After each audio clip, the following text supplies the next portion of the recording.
नमस्कार, महाराष्ट्र टीवी 24 की विशेष रिपोर्ट में आप सभी का स्वागत है। दर्शकों, नागपुर से महज 25 किलोमीटर दूरी पर एक ऐसा गांव है जहां नशेड़ी डॉक्टर ग्रामवासियों के स्वास्थ्य के साथ खिलवाड़ कर रहा है। जी हां, कोही तालुका के तितुर गांव स्थित तितुर सर्कल सरकारी अस्पताल से एक वीडियो सामने आया है जिसमें सरकारी अस्पताल में कार्यरत डॉक्टर शराब के नशे में धुत नजर आ रहा है। माहित की आपल्या पेशंटला आपण चेक केला, त्याच्या कानाला हात लावला, ते पण त्याच्या लक्षात नाही। नशा करून आहे, नशा किती करून आहे तू? हात नव्हता। जानकारी के मुताबिक तितुर गांव में रहने वाले एक व्यक्ति के कान में कीड़ा चला गया, जिसे निकालने और इलाज करने के लिए वह कल रात तितुर सर्कल अस्पताल पहुंचा, जहां प्रवीण उमगेकर नामक डॉक्टर अर्धनग्न अवस्था में था और पूरी तरह शराब के नशे में धुत था। जिसके बाद पीड़ित व्यक्ति ने देखा कि पूरे अस्पताल में नशेड़ी डॉक्टर के साथ एक ही महिला नर्स मौजूद थी, तो उस व्यक्ति को सही नहीं लगा। जिसके बाद उस पीड़ित व्यक्ति ने गाँव में रहने वाले आसपास के लोगों को बुलाया और डॉक्टर का वीडियो बनाया और पता चला कि नशेड़ी डॉक्टर पर मामला दर्ज किया गया है और पुलिस ने कार्रवाई शुरू कर दी है। वहीं वहां मौजूद एक डॉक्टर से बातचीत करने पर पता चला कि अस्पताल में सीसीटीवी कैमरे भी खराब होने के कारण बंद है, कुछ उपकरणों की कमी है। ऐसे में कहीं ना कहीं वहां रहने वाले लोगों के स्वास्थ्य के साथ खिलवाड़ किया जा रहा है। सीसीटीव्ही कॅमेरेज वगैरे तुम्ही चेक नाही केलेत का कालच्या प्रकार घडल्यानंतर? नाही ते बंद पडलेले आहे। पण हे स्टाफ आमच्याकडे स्टाफ नाही, इथे स्टाफच नाही आहे। 3 स्टाफ आमच्या रिक्त पद आहेत, खाली आहेत। तर त्याच्यानंतर आम्ही बाहेरून सिस्टरना बोलावतो। गाँव वालों ने नशेड़ी डॉक्टर पर निलंबन की कार्रवाई करने की मांग की है। हमारे पास एक वीडियो पहुंचा है जो कोही तालुका के तितूर अस्पताल का है, जो गवर्नमेंट अस्पताल है। वहाँ एक व्यक्ति कान में कीड़ा घुसने का इलाज करवाने के लिए गया था, लेकिन डॉक्टर जो है यहाँ का वो शराब के नशे में इतना धुत था कि उसको होश ही नहीं था। इसी सिलसिले में आज हम पहुँचे हैं कोही तालुका के तितूर अस्पताल में और जानेंगे आखिर इसकी सच्चाई क्या है। म्हणजे मी हॉस्पिटलला आले, त्याच्यानंतर माझ्या जो नर्स होती इथं, नर्सनं माझ्या ट्रीटमेंट केला, त्यांना आपल्या पद्धतीने केला। म्हणजे डॉक्टर साहेब दारू पिऊन असताना म्हणजे त्यांना आपल्या पद्धतीने केला। त्याच्यानंतर मी म्हटलं त्याला का बा तुम्ही डॉक्टर साहेब आहेत का, तर ते हो म्हणाले। त्यांना मी म्हटलं का तुम्ही बोलवा बा त्यांना, तुमच्यात नाही होत आहे। तर त्यांना ते बोलवायला गेले, ते आले, ते असे फुल दारू पिऊन होते, त्याच्या होश म्हणजे चालू शकत नव्हते, एवढा दारू पिऊन होते ते। आणि त्याला चेअरवर बी बसता नव्हतं येत। त्यांनी फक्त कानाला हात लावला आणि सिस्टरला म्हटलं तुम्ही बघून घ्या बा, बोलले बी नाही ते, असं हात करा फक्त त्याला होश नव्हता काहीच। म्हणजे त्यांना अशी अवस्था होती की 5 मिनटं अगोदर मिळालेला आपला पेशंट तो ते काल आले म्हणत होते, म्हणजे ते ओळखू नाही शकत होते, एवढा होश नव्हता। मी त्यांना म्हटलं का हे ओळखतं का हा पेशंट, हे ते आधी तर म्हणाले नाही ओळखत। मग म्हटलं ओळखता बघा चांगला, हो ओळखतो म्हणे। मग कधी मिळाले होते? काल मिळाले म्हणते। हे कुठला प्रसंग मॅडम? याच्या अगोदर एक इन्सिडेंट झाला आहे कोलकातामध्ये असाच, की एक नर्स एकटी असताना तिच्यावर अवैध कृत्य करण्यात आलं। मला एक सांगा, इथे एकच नर्स रात्रीला, आणि तो पण डॉक्टर फुल दारू पिऊन। मला एक त्याच्यामध्ये त्याची मानसिक दृष्टी काय नाही आपल्याला कळत नाही ना। मग रात्रीला काही ना काही ते बंदोबस्त हवा ना। मेडिसिन अवेलेबल नाही मिळाली, ते मेडिसिन त्याला आम्ही गावच्या मेडिकल स्टोअर म्हणून आणून त्याला ट्रीट केली। ते वरून आम्ही पोलीस स्टेशनला जाताना त्या डॉक्टरना पळवण्याची त्यांनी प्लॅनिंग केली। 2दा ते डॉक्टर पळाले, ते पोलीस स्टेशनमधून पळाले। आम्ही 15-20 मिनटं बाईकने घुमालो आणि त्यांना पकडून रिटर्न आणलं। ब्लड सॅम्पल घ्यायचं होतं, त्यांना असं वाटलं की हे फरार होऊन जाईल तर ब्लड सॅम्पल मिळणार नाही। त्यांच्यावर कठोर कारवाई व्हायला पाहिजे ना, असा प्रसंग कधी घडायला नाही पाहिजे। ते कसं झालं, अन्नाशी आले त्यामुळे ते सापडले, नाही तर रात्री आले नाही तर काय सापडणार? पुन्हा तसंच झालं असतं मॅडम। कंप्लेंट केलेली आहे त्यांची आणि त्यानुसार पुढील कारवाई होईल। आणि एवढं दारूच्या नशेत धुंद असल्यानंतर इथे यापूर्वी घडल्याचं तर मला नाही आठवत। नाही, मी ॲक्शन घेणारा अधिकारी नाही त्यांचा, ते माझे समकक्ष अधिकारी नाही। पण आता हे उघडकीस याच्यापूर्वी घेतल्याचं इथे हे झालेलं नाही, त्याच्यामुळे त्याचं काही करण्याचा प्रश्नच नाही। आता प्रकरण उघडकीस आलं म्हणून समोर आलं ना।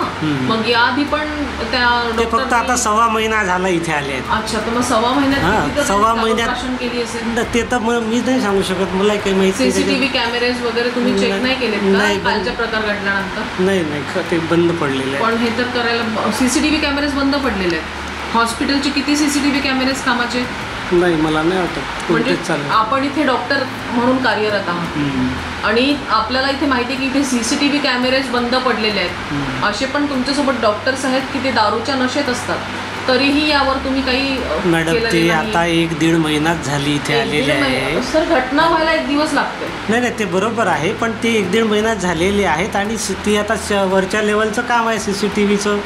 पण तुम्ही काही ऍप्लिकेशन वगैरे केलेलंच नाहीये का? आम्ही इन्फॉर्म केलेलं आहे. किती दिवस झाले इन्फॉर्म करून? मागच्या मार्चमध्ये वगैरे केलं. पण तुम्ही तर बोललेत की 1-1.5 महिन्यात झाले. काय ते डॉक्टर अच्छा, डॉक्टर यायला 1-1.5 महिना झालाय. पण तरी कॅमेरा CCTV तर गरजेची असते हॉस्पिटलमध्ये. मॅडम ते बंद पडलेले आहेत, त्याला काय.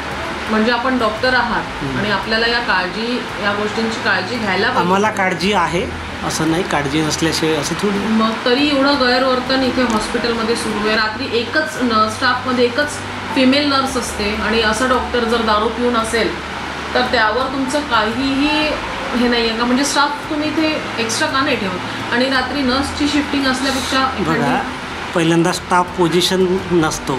स्टाफ आमच्याकडे स्टाफ नाही, इथे स्टाफच नाही आहे. 3 स्टाफ आमच्या रिक्त पद आहेत, खाली आहेत. तर त्याच्यानंतर आम्ही बाहेरून सिस्टरना बोलावतो.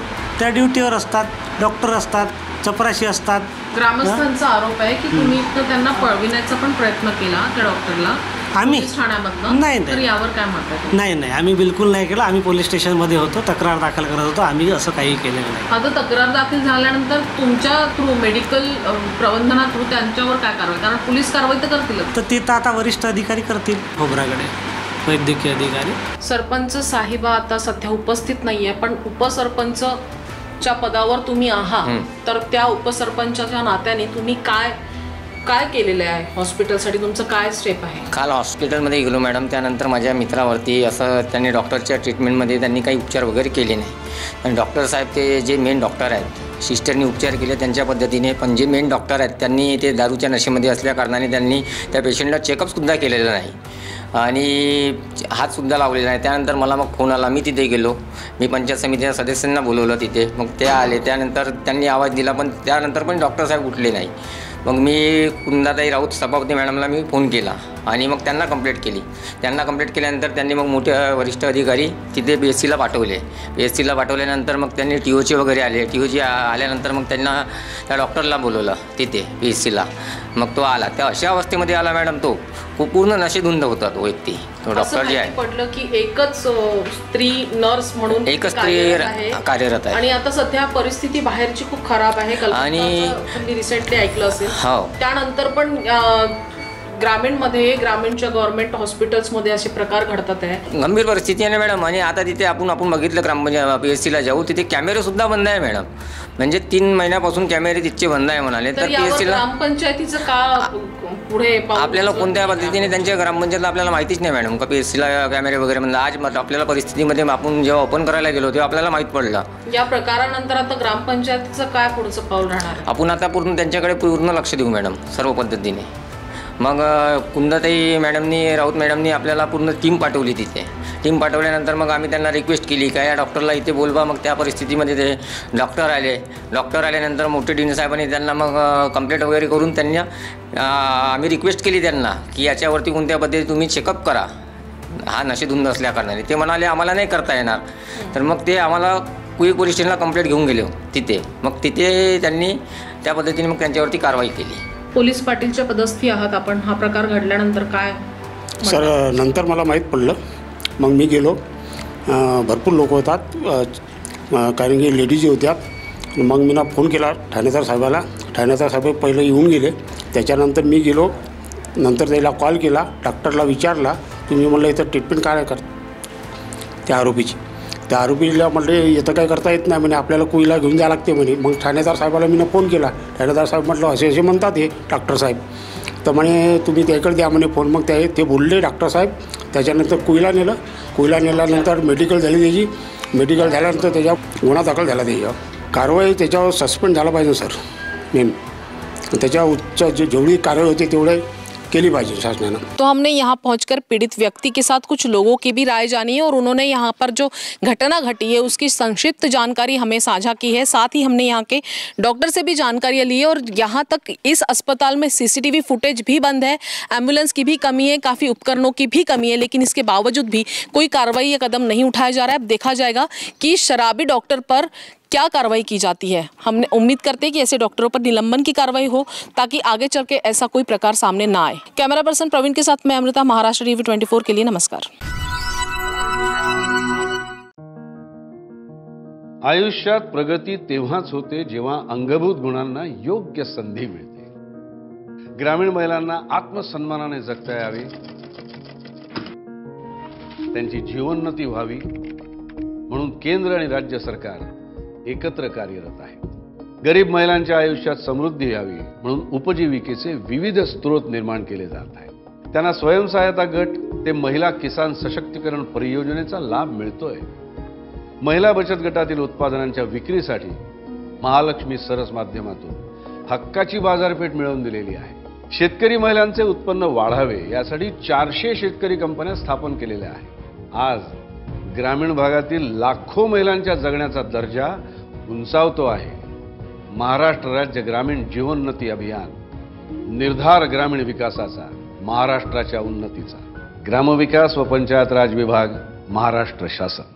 आपल्या आवडत्या क्षेत्रात यशस्वी होण्यासाठी कष्ट करण्याची तयारी प्रत्येकाचीच असते, मात्र योग्य मार्गदर्शनासह उत्तम प्रशिक्षणाची जोड मिळाली तर त्याच्यात आत्मविश्वास निर्माण होतो आणि मग यशाचं उत्तुंग शिखर गाठण्यापासून कोणीही रोखू शकत नाही। ग्रामीण तरुणाईला आत्मनिर्भर करण्यासाठी केंद्र आणि राज्य सरकारने एकत्रित दीनदयाळ उपाध्याय ग्रामीण कौशल्य योजना राबवून तरुण तरुणींना विविध क्षेत्रात कौशल्य प्रशिक्षण उपलब्ध करून त्यांना रोजगाराच्या अनेक संधी निर्माण केल्या आहेत। 3 ते 12 महिन्यांचे मोफत निवासी प्रशिक्षणही उपलब्ध केले। आज ग्रामीण भागातील लाखो युवक युवती या योजनेचा भाग बनून रोजगाराचा लाभ घेत आहेत। दीनदयाळ उपाध्याय ग्रामीण कौशल्य योजना, निर्धार ग्रामीण विकासाचा, महाराष्ट्राच्या उन्नतीचा। ग्रामविकास व पंचायत राज विभाग, महाराष्ट्र शासन।